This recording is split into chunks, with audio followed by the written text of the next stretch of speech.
The EU is on high alert after Turkish President Recep Tayyip Erdogan said he will no longer stop migrants from breaching Turkey's borders to the west. In a tweet, Turkey's interior minister said more than 76,000 people had left the country for the European Union. Greece rejects that number, saying its police have turned back almost 10,000 people. The UN estimates at least 13,000 people are stuck along the borders between Turkey, Greece and Bulgaria. Erdogan's move ends a deal between Turkey and the EU meant to curb the influx of refugees from Syria. Our correspondent Julia Hahn is covering the story on the ground and filed this report from the Turkish Greek border. The sign at the Greek border says welcome, but that's just not the case. It's the second day of people heading here. Hundreds now wait to be allowed across. A chaotic makeshift camp has sprung up, open to the elements. People try to stay warm, lighting fires, and dense smoke drifts through the air. Sometimes it's tear gas fired by the Greek police. This is one of the major crossing points between Turkey and EU member Greece. It's been heavily guarded in the past few years, but as soon as Turkish authorities announced they would no longer stop refugees from trying to cross into Europe, hundreds of people started arriving here, and they easily passed this border fence on the Turkish side. At the same time, Greek border police beefed up security, and the border over there remains closed. So this is the situation now. Hundreds of people, many with children and just a few belongings, stuck in the no man's land between the two countries. Firas and his family sit a little further away. 5 years ago, he fled from the Syrian city of Homs to Turkey. It's here where he met his wife, and it's here where their daughter was born. Now they're on the road again. We heard on the news that the borders to Europe are being opened. We set off immediately by bus and taxi from Izmir to here, Edirne. Now we're waiting for them to actually open the border. They paid 400 Turkish lira for the trip. That's around 60 euros, a lot of money for this family. At least they brought some supplies: water, bread, cheese. Many have nothing at all. The desperation is most visible when a few local volunteers arrive to distribute food. There isn't enough for everyone. Humanity is vital. The whole world must see this. If you ask me, this is a shame for the entire planet. These people have been left to stay outside in the cold. Most of those waiting here came with the firm belief that the border was indeed open and that the Turks, the Europeans, or both had ruled in their favor. The realization that this is not true makes it all the more bitter. We are being used for political purposes. They should not use refugees like this. It's inhumane.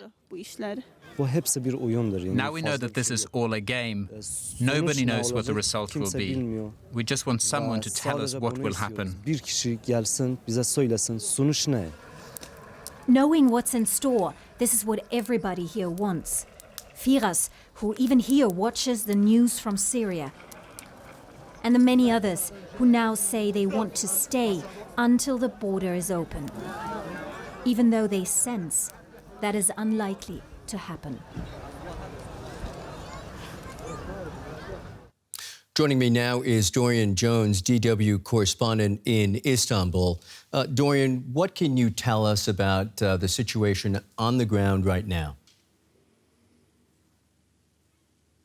Well, the numbers of people trying to cross into Greece and Bulgaria are markedly increasing throughout the day. There's been reports now of increasing clashes with Greek frontier police trying to push back using tear gas, stun grenades, as the growing frustration among the people is increasing. And the concern is that those tensions will increase as the numbers increase, and at the moment, the increasing desperation that they realize that they can't get across, and many will feel they have nowhere else to go. And given the fact that Ankara has given its message that it will continue to allow its borders to be open, they say that there is a change in policy now over the question of hosting refugees. Those numbers will expect to continue to increase in the coming days.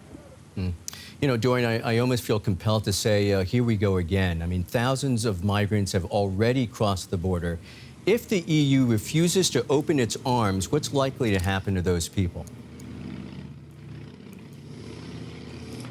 Well, I think this will bring back memories of 2015, where you saw maybe as many as 1 million people trying to, effectively leaving Turkey and going to Greece and Bulgaria and triggering one of the biggest migration crises that Europe has faced since the Second World War. And that will be the concern in Brussels. It hasn't reached that point yet. But the fact that as days continue and the fact that this policy of Ankara's doesn't appear to be in reverse, there will be the growing concern that Europe again will be faced with a massive migration problem. We are getting reports of large numbers of boats crossing from Turkey to the Greek islands.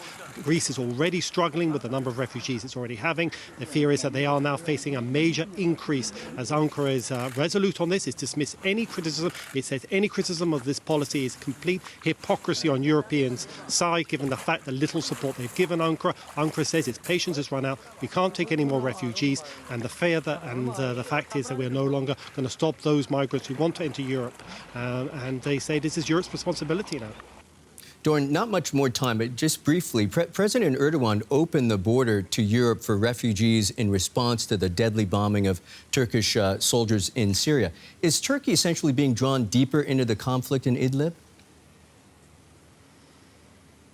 Well, that certainly appears to be the case. This is definitely markedly increasing the confrontation between Turkish forces and Syrian regime. We understand that 2 Syrian regime jets were shot down today. We also get reports that Turkish forces have destroyed the Syrian regime's Aleppo military airbase today, and they are pounding regime forces all across the Idlib province, destroying supply lines. They've claimed they've killed over 2,000 Syrian soldiers, and the expectation is they're only just getting started. Possibly, ultimately, the aim could be even to retake Aleppo for the Syrian rebels. Message from Ankara is this is just beginning. Dorian Jones in Istanbul, thank you so much.